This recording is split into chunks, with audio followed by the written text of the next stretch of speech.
Très ravie de vous retrouver pour une nouvelle édition du Journal de l'économie. Voici pour commencer le sommaire. Le Koweït apporte sa part au développement de la région du Sinaï en Égypte. Il a débloqué 1,86 milliard de dollars. La Banque islamique de développement apporte son appui à la construction de logements sociaux au Bénin. C'est avec un financement de 40,76 milliards de francs CFA. Didier Drogba, désormais présent dans le secteur touristique, l'ex-international footballeur ivoirien s'est fait ambassadeur de l'Organisation mondiale du tourisme. L'Égypte et le Koweït ont signé un accord de 1,66 milliard de dollars pour développer la région du Sinaï. Ce financement intervient dans le cadre de la mise en œuvre de la deuxième phase du programme de développement de la péninsule du Sinaï qui vise à développer les routes, l'eau, l'habitat, l'infrastructure, tout en créant des zones d'investissement et de libre-échange dans la région. Le nouveau financement intègre un accord-cadre de 1 milliard de dollars sur 3 ans et un second accord de 86 millions de dollars pour la poursuite des projets d'infrastructure en cours, comme celui du tunnel routier de Sharm el-Sheikh. Au total, les fonds arabes ont fourni environ 2,6 milliards de dollars pour financer la première phase du programme de développement du Sinaï. Un programme qui, d'après les autorités égyptiennes, devrait faciliter la création d'emplois, la stimulation de l'investissement, l'amélioration des services et aussi l'amélioration de la mobilité, que ce soit à l'intérieur de la péninsule ou avec les autres gouvernorats.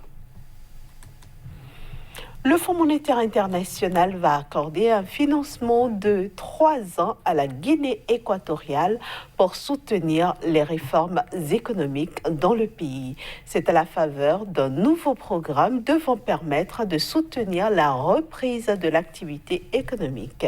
Le dit programme devrait aussi favoriser une croissance économique durable et inclusive dans le pays.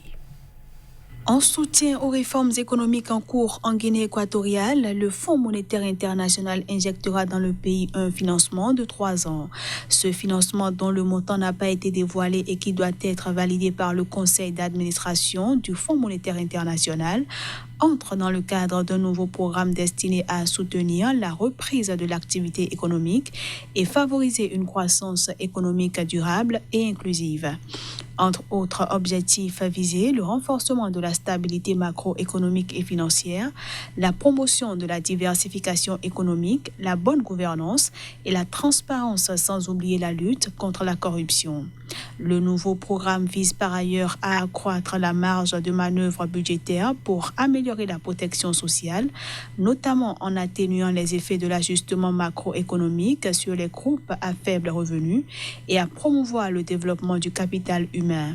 L'accord de financement facilitera en outre la mise en œuvre de la politique économique et des réformes générales, renforcera la confiance des investisseurs, catalysera les ressources d'autres institutions multilatérales et contribuera à la stratégie de la CEMAC, Communauté économique des États d'Afrique centrale.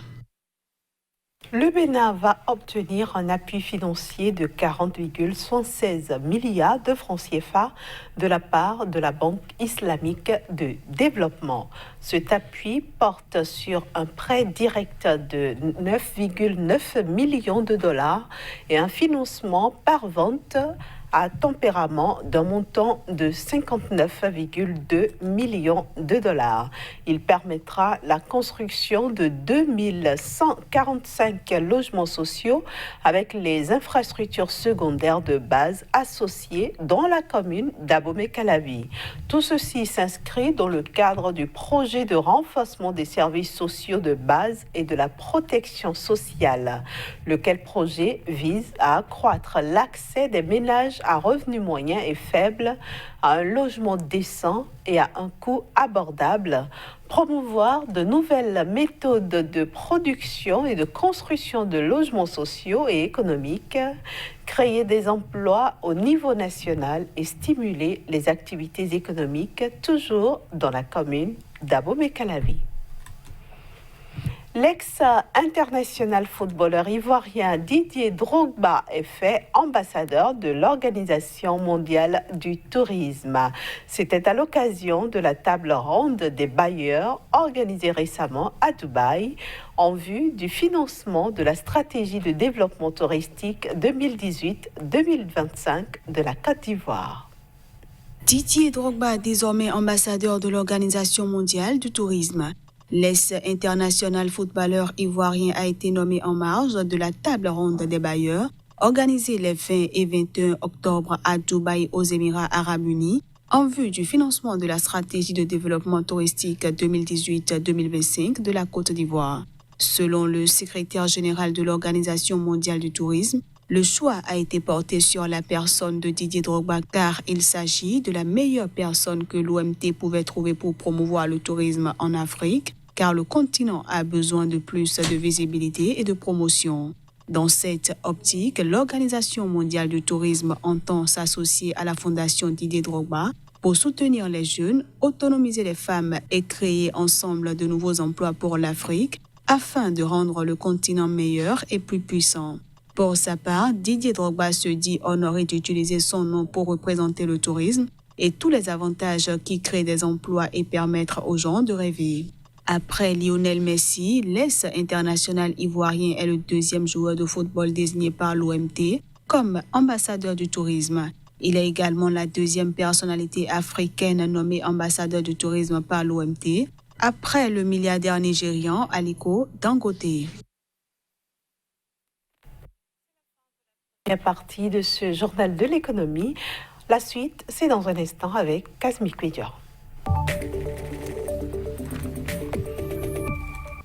Bonjour Casimir et bienvenue à vous. Bonjour Inès. Aujourd'hui, vous nous emmenez au Ghana. Entre 2014 et 2019, l'économie ghanéenne a connu 3 grandes étapes. C'est bien ça Inès, 2014-2016 déjà pour la première étape, l'économie a été anémie. En effet, le produit intérieur brut n'a pas connu de véritables enrôlés en ce qui concerne donc la performance. Le pays a beaucoup plus travaillé pour asseoir une politique cohérente en termes d'industrialisation du pays, en termes d'importation des machines pouvant permettre désormais au pays de se relancer sur le plan économique.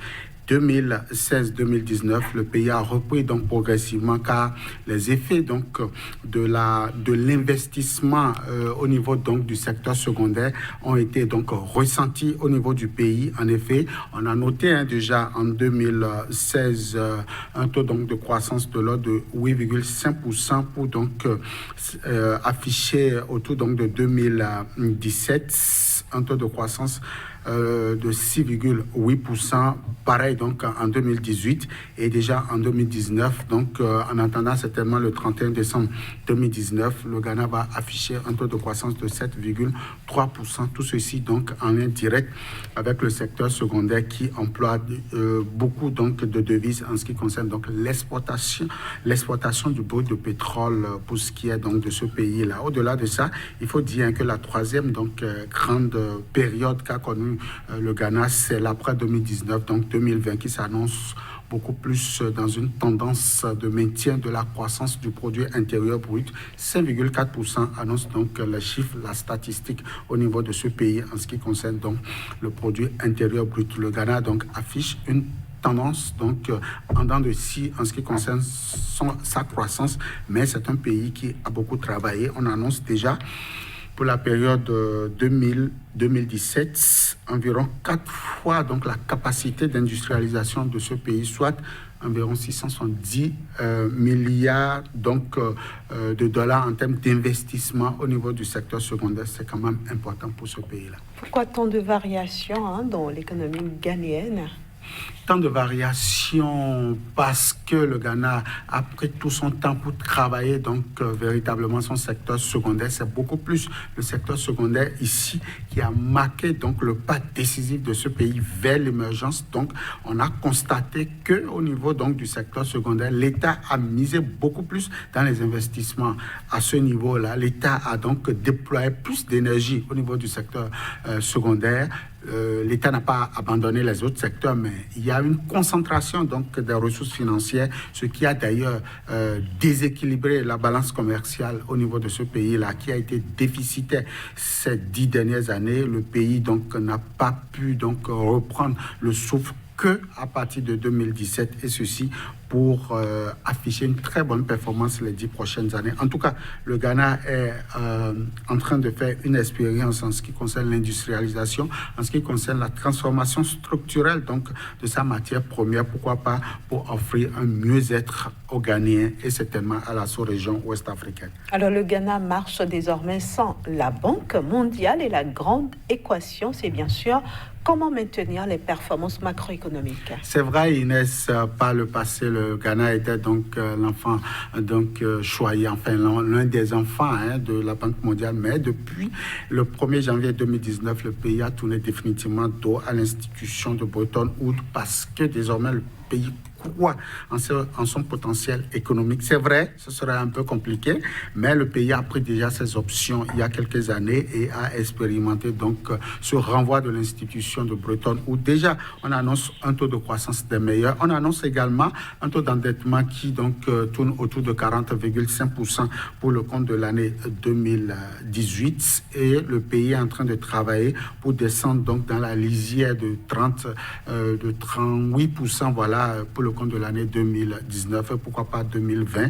Et donc, certainement, les anciennes options, les recommandations du Fonds monétaire international et de la Banque mondiale vont sonner désormais comme un défi majeur au niveau du pays. Mieux, aujourd'hui, le Ghana a investi dans le potentiel humain et je crois que les économistes, le potentiel donc intellectuel et politique de ce pays pourra donc aider l'économie, pourquoi pas sans l'aide donc du Fonds monétaire international et de la Banque mondiale. Le Ghana pourra donc ajuster sa politique macroéconomique afin véritablement de pouvoir maintenir la tendance haussière en ce qui concerne son produit intérieur brut. Alors dans un contexte Kazmi Kpidjo de fort endettement et de faible épargne publique et privée, quelle doit justement être l'option du gouvernement ghanéen?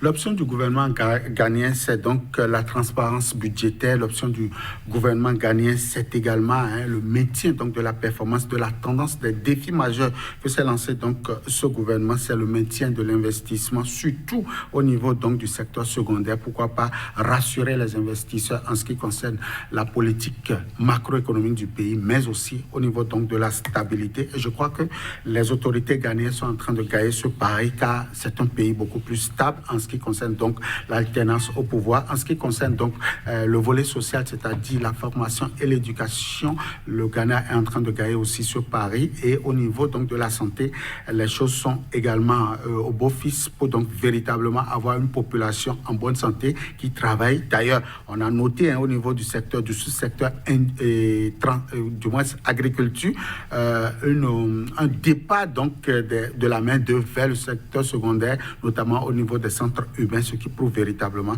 que le Ghana pourra donc relever la question, enfin, pourra relever le défi donc du développement suite donc à son option de renvoyer donc le Fonds monétaire international et la Banque mondiale de chez lui. C'est tellement que c'est une expérience que un bon nombre de pays de la sous-région pourront donc copier, pourquoi pas pour implémenter. Merci beaucoup, Kazmi Kpidjo. Merci et bonne semaine à vous. À vous de même. Voilà, chers amis téléspectateurs, ce sera tout pour aujourd'hui. Merci de nous avoir suivis. Retrouvez toute l'équipe du Journal de l'économie dès lundi à la même heure.